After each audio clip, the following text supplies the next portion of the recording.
There's some new faces, so I'm going to do a quick intro. My name is Victoria Palmer. I am a lifelong Scientologist. I did the Key to Life course. I went clear in the church, and then I left in 2010. And I did up through OT3 and trained through Class 4 at the Ronsorg in Switzerland with Max Howry. And in fact, in 2020, I was auditing to finish my Class 4 when the COVID pandemic started. And I was in a position to speak the truth about the COVID pandemic and take effective action. And in fact, thanks to my efforts, the mandates in Washington State ended before they would have otherwise. So it was an opportunity to become a strong influence in our political scene. And the COVID pandemic, I talked about that 2 years ago when I was here, and I have that video up if anyone's interested in it. And we all had different experiences, but it was a good example of what I'm going to be talking about, what we were just talking about. And so at the end of this, I hope we'll come back full circle to that. And for anyone watching this at home, what is Scientology, you guys? One thing I tell my friends is Scientology is self-help on steroids. You know, I was basically raised going on course, looking up words, practicing communication skills from a very young age. It kept me off drugs, you know, so it's like, is there anything wrong with that? No, in fact, I'm miles ahead of my counterparts, you know, people the same age.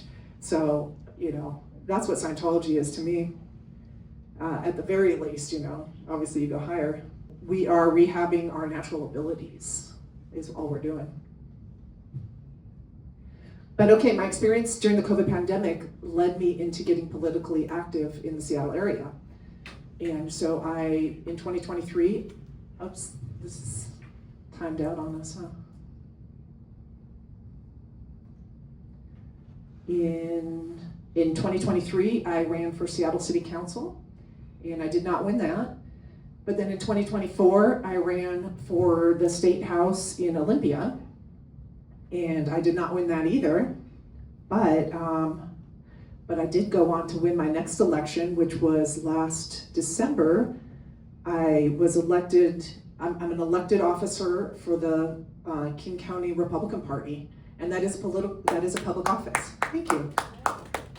Thank you. And so I'm actually serving a 2-year term there as an elected officer. And this is part of the experience I want to share with you guys today, because I am working on a team of 11 people, and they're fairly competent people. And together we are becoming influential in the political scene and influencing the politics there. And we are a new sort of Republican. We're not, you know, what you might have thought of as corrupt. We're actually more of a populist movement of people, you know, people getting their power back. And so that's what we represent, and we're trying to get that message out there, get people involved in government. And you'll see more why. So folks, in my adventures, I've stood up to everyone from Antifa to, does everyone know what Antifa is? Yeah, it started in Italy when after the war there in World War II. I'm not surprised. Wow, that's interesting. I've stood up to Antifa personally. I've stood up to communists, socialists. You know, Seattle is sort of a seeding ground for what could become, you know, sort of a communist takeover of America. So right there, that's why it's a very powerful place to be, because our actions are very effective in countering that. And so what I'm going to share with you today is some of my experiences with my work. Here's my team, you guys. King County Republican Party. We are the new elected leadership, and in order to get elected, we had to. So this is my team. This is our chair, Jolie. I've known her for 5 years now. In order to get elected, we had to be willing to cast off basically the old party, which was, we call them, you know, kind of the elites or the donors that had all the money. So we really are a grassroots movement, just making, our new slogan is people over politics, because we are just there to include people in the political process. And in part of doing my work. It's just a volunteer position for one thing. It's just volunteer, but luckily, a lot of you know my mom, Lynn Hoverson. She's fabulous. I'm living with her, so I live cheap, but got plenty of time to do things. So part of my my activities is management of people, recruiting candidates, recruiting people to be in the party. Public speaking. I'm speaking at the Seattle City Council there just as a citizen. I'm doing, handling events to recruit people. I'm making videos and little informational videos and things like that. And then you guys, I was on Fox News recently after a protest in Seattle. They contacted our office, and since I was the only one that had been there, they wanted to talk to me. So that was Fox News from New York.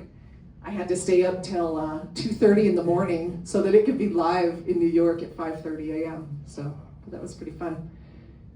So the point I'm trying to make, is that I'm getting out there in the community, you guys, and this is what I always felt. I was growing up in Scientology. I was reading L. Ron Hubbard, and to me, it wasn't about spending your entire life doing the bridge. It was about you do your bridge and then you get out and you live. You participate in life and you become a strong, positive influence across your dynamics. So that is what I wanted to role model for you guys today with that. And let's see. And if you don't know about Seattle, the Republican Party is about as popular as the Church of Scientology. So if you can imagine, I have a bit of a reputation. In fact, some of the Antifa people, they recognize me because I'm fairly distinct. Most people there have blue hair, if you know what that means. So what I'm doing with my team, you guys, I am, with my team, they look up to me. I am modeling competence. They are learning from me how to see through the lies and how to respond calmly. Because in the past, the Republican Party was pushed into this position of always being defensive, always just pointing out what's wrong with the other side because they didn't have no official power in the Seattle area. So instead, we've moved back up the tone scale to where we are responding calmly. And then honestly, you guys, with my gains from Scientology, I feel like a superhero. I am up there just by being super literate, just by being emotionally well balanced, and just having good communication. You really are a superhero. But I never had a chance to really try it, to practice this until I became politically involved. And so, the Key to Life course was originally called World Out of Comm, World Out of Communication. And it totally makes sense now because that's what I'm seeing from the place I'm at. I'm seeing that these conflicts that we're having are based on people being out of comm with each other, misunderstandings, using stereotypes to dismiss people who have valid complaints. All these sorts of things, it is the world out of comm. So from where I am and what I'm doing, I'm putting the world back in comm, and it's very rewarding. So now you'll see why I actually titled my presentation today, Mission Impossible. How do we actually clear this planet, or whatever the goal is that we have, How do we do this? Because we are at a position where Scientology itself is the least popular it's ever been. And here we are, this a great group of people, but we're kind of scattered around the world, things like that, So let's just be honest, it's a challenge. And that's why I send out, I recommended the recent movie Mission Impossible. It's Tom Cruise's most recent film. Has anyone seen that? Okay, a few of you, and I don't want to. Well, a bit of a spoiler alert.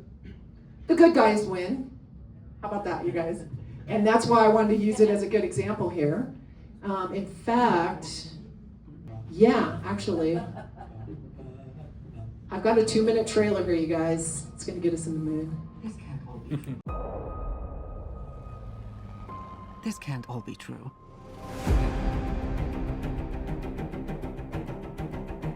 Every word.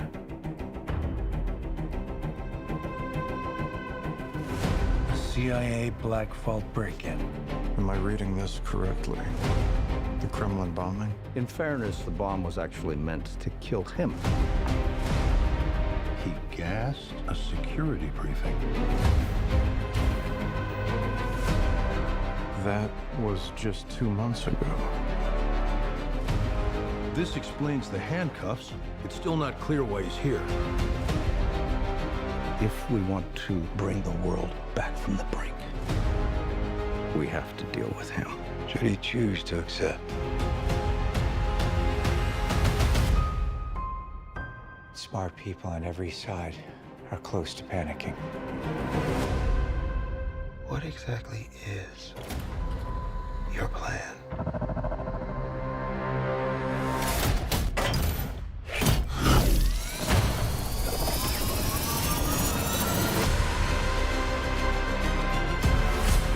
Your team has been betrayed, Ethan.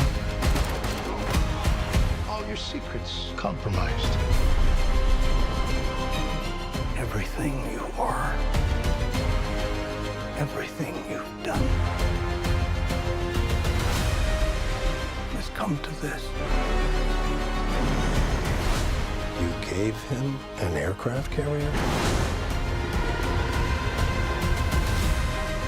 Our lives are the sum of our choices. If this was your calling, your destiny, I have no regrets. Neither should you.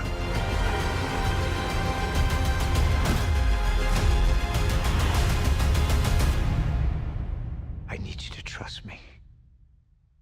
One last time.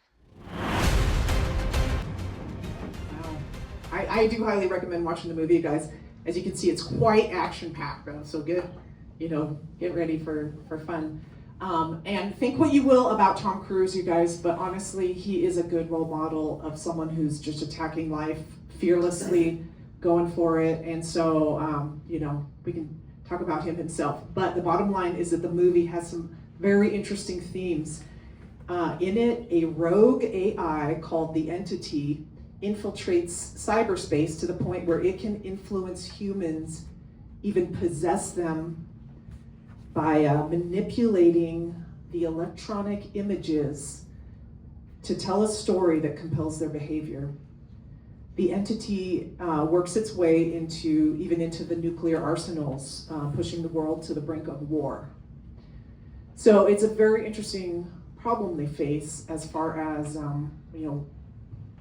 is it really just fiction, or are we actually seeing something like this? And so on that note, I have a 2-minute video here I want to show. This. I found out that I'd become the target of AI-generated deepfake videos. My grandma fell for a Google VO3 scam, and it cost her $50,000. A new era of tax evasion is here. Photorealistic receipt from an English pizza restaurant. Bam! It's done. There's something in the water that's making frogs a certain way. Yeah, Slay Queen. I'm Kalai. I was literally prompted to show up and glow up your feed. This is Dana Brooks reporting live from Ocean View Beach. Just kidding, I'm not real. You can't trust what you see anymore. AI deepfakes are selling fake medical treatments, brands are replacing humans with AI models, and every day it's becoming harder to distinguish real from fake. An investigation is underway this morning into how AI was used to impersonate Secretary of State Marco Rubio and who's responsible for it. The State Department alerting U.S. diplomats in an internal memo obtained by NBC News, saying the alleged AI Rubio imposter contacted at least 5 high-level government officials, including 3 foreign ministers, a U.S. governor, and a member of Congress. This is so concerning when people are using deepfakes of people in the government to contact other government officials. Current wars are being fought with misinformation. Because of AI, war looks very different. Whereas previously we lined up in a field to go to war, now it's not like that. Technology, AI, misinformation, doing things like this with the deepfakes are how wars are being fought. It's just scary to think about that we already have so many conflicts going on, and now we have to worry about deepfakes and AI escalating those conflicts.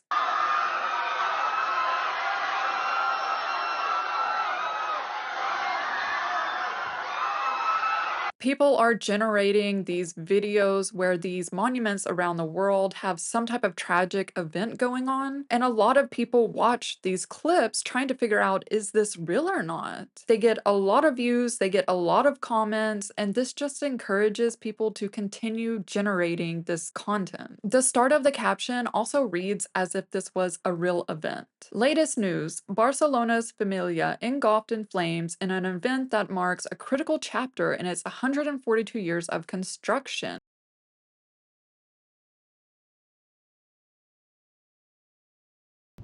Okay, so this was just a clip I took from a YouTube video, of which there is no end of YouTube videos. You're seeing them now, aren't you? Like where, these deepfakes are being exposed.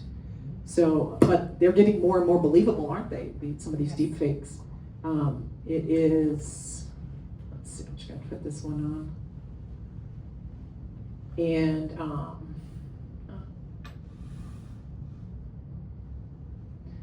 so I clipped that so that we could see that what was in the movie is not completely science fiction, that we're already kind of making that jump in that gap to where it's becoming more and more real. And it is funny, we were just talking about the difference between truth and lies, and that it right now we can see through a lot of this AI stuff, but it's getting better. I'll just say that. So in the movie, it was described that the entity called the entity, they called it the entity, this the rogue AI. It could blackmail, beguile, or be anyone. That it could turn friends into enemies and enemies into oppressors. That it wanted humans scared. It wanted them divided. So that's a lot of what we're seeing with some of this deep fake stuff coming out. And this is, I'll just continue because, Mission Impossible. It's like, how do we cut through all of this, and see what the real truth is? So in the movie, this team of 7 highly capable individuals, led of course by Tom Cruise, managed to extract the entity from the internet, causing a worldwide system reboot. To do this, they had to be able to see through the false realities projected by the entity and continue to trust one another, to trust the being in front of them, to trust their fellow humans. Because humans are ultimately the thetans, the static, right? And that is the closest thing to truth. So anything that's going to be projected up on a screen is going to be at least a few steps away from a static being, from the truth that you see right in front of you. And their success in removing the entity broke the spell it had cast on humanity, and the final message gave hope that we could forge a future. This is the final message in the movie, that we could forge a future based on kindness, trust, and mutual understanding. And I found it quite inspiring and breathtaking. So I would still highly recommend, even though I told you the ending, I still highly recommend watching the movie. It's got some great visuals, and I think, to me, I feel like it was a message of how we do this as a Mission Impossible, because it's, we were given this task of clear the planet, and if you want to think that means auditing every single human to the point of being clear, that's not going to add up. That, like Ray pointed out, that doesn't add up. But when we look at vast sections of humanity under these illusions that have been spun by media or by schools or whatever, that is a little more doable if we can, if we can teach people to see through these lies. And so I have a few solutions that I'll share. One is, for instance, get back to basics. Ray, you said you were reading the basics. Get back to basics. Right. And I too find them very, having so much more depth now that we're on the other side of the COVID pandemic and things like that. So for instance, the way to happiness. There is a chapter in here called Support a Government Designed and Run for All the People. And it says, I'm not going to read the whole thing, but just, It says, government organized and conducted solely for self-interested individuals and groups gives the society a short lifespan. It imperils the survival of everyone in the land, and even the people who are doing it. So here it says, sure, you could withdraw your support if you disagree with it. But on the other hand, where a government is obviously working hard for all its people, rather than for some special interest group or insane dictator, one should support it to the limit. So there's actually a positive there where it's like, hey, I'm not just supposed to sit here and do nothing about the government. I'm actually supposed to participate in it. And so I have found it quite rewarding to do this, and very much needed, you guys. People like us who actually know what they're doing, actually can see through the lies. We are desperately needed in the government process right now. And so I highly encourage you to get involved in that. And then the other basic that I'll share with you is one of my favorite books is 88008. And I go back to the chart of attitudes. Do you all know what the chart of attitudes is? Go back to that if you want to know who you are, or what your basic abilities are. But the one that I'm sharing with you is my name. It's victory.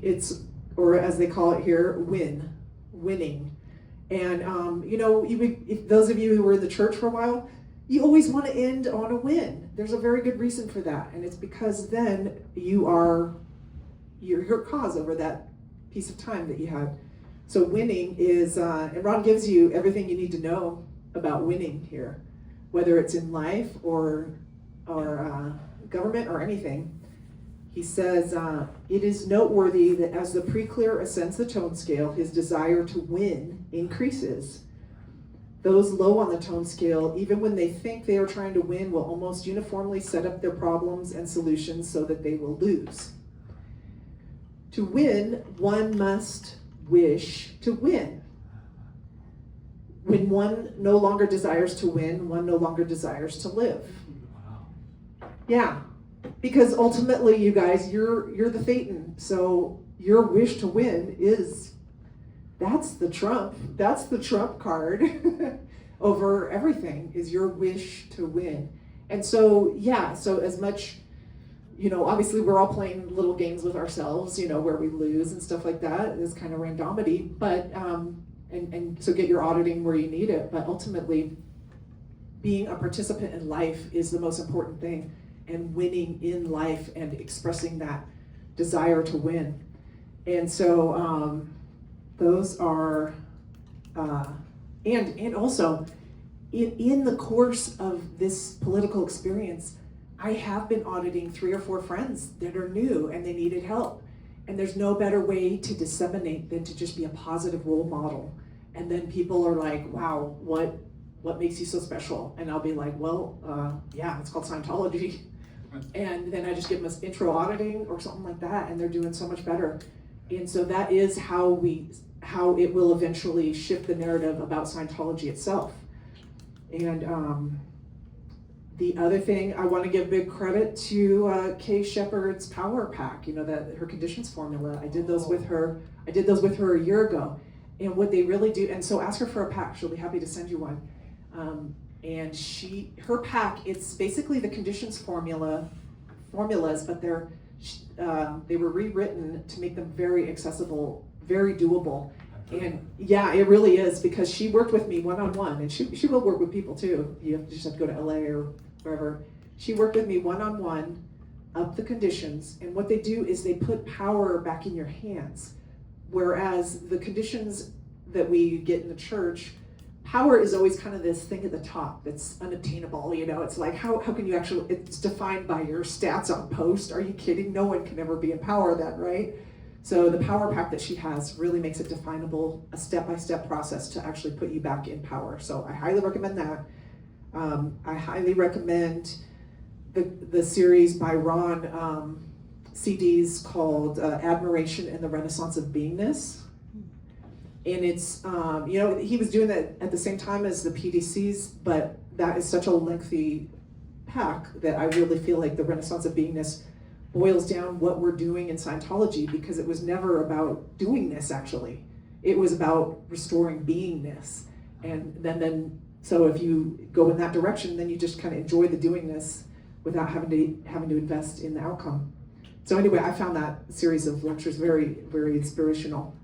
And then I have a final thought, you guys. I wanted to float this out to the group about David Miscavige and his evil plans, because I do believe with everything that's coming out, I think let's not underestimate him. I think he's actually got an evil plot here.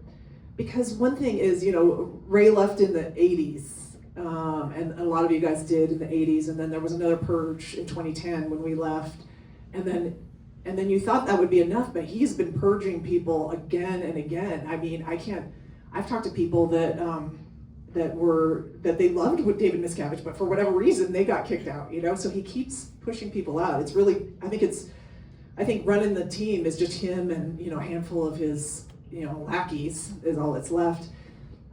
So you kind of think, wow, how is he even recruiting people? And then you realize, oh, he's not. He doesn't need humans anymore. Humans are expensive and they're messy and they don't follow orders. He's going the route everything else is, which is AI. And so imagine, you guys, if you've worked with ChatGPT, why don't you just dump the tech files in there and tell it to craft you an auditor, and he's going to make an AI auditor. And this is what totally makes sense, you guys. Not only does he have the entire, we all have the entire library of L. Ron Hubbard. We could just dump it in there and make an auditor. But guess what he has, you guys? He has all of our PC folders. He has all of our data. He has a treasure trove of data on everyone. And so that's my theory, that he is crafting something, and at the right time, when AI gets to the point where it's marketable, guess what? He'll be selling AI auditor. He'll give it some good name, right? Anyway, that's my theory. I just wanted to float it out to the team here. And now I want to thank you guys all for listening, and I will take questions and things like that. Yeah, Jason. Well, forgive the question, but that sounds like a good idea, though. Why not just create an AI auditor? You know what? And we all have access to the materials. We should, shouldn't we? But I will say that he, the Scientology brand, he's gonna make it very controlled, and probably you have to pay and stuff like that. But yeah, why not? AI auditor will not work too well because that's true. The formula is auditor plus PC is bigger than the bank. You got a theta being, the auditor. You got a PC, right? There's another theta being. Yeah. They could overcome the bank, and you got to be, when you audit somebody, you got to be totally in present time. In fact, a little bit ahead of the PC, a little bit of in future with them. Right, and don't you also have to be spiritually connected to the PC, which an AI cannot do? That's what I'm talking about. Yeah. See, you have to have some altitude. There, you got a thing there, and who's not totally in the mess universe. He's partly out of the mess universe. You are either out or partly out. So you got these two beings that are senior the mess, matter, energy, space, and time. And so that's why, a mechanical robot AI is not going to happen. Like, you got these guys who try to audit over the internet, and they have some success, but they're not clearing and making OTs. I know, because I know a few of them who are auditing the internet. Now, Ray, I totally agree with you, but I will just say that as much as Miscavige has dumbed down the tech anyway, you probably could get an AI product that could actually make people happier and stuff like that. You could do like life repair. You don't want to clear them because you'll lose them. Right, exactly, exactly. So you could get people, as long as it was like a monthly subscription service or some sort of a per hour. But it could actually be affordable now. You can't afford auditing in the church, so now you could do it much more reasonably priced.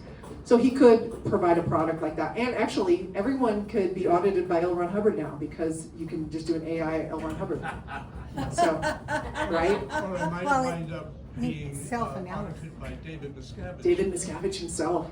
But for now, let me actually come full circle, because I want to, just what I talked about with the Mission Impossible, the AI entity, and just this dissemination of false data coming from an AI, and sowing the seeds of of strife between humans.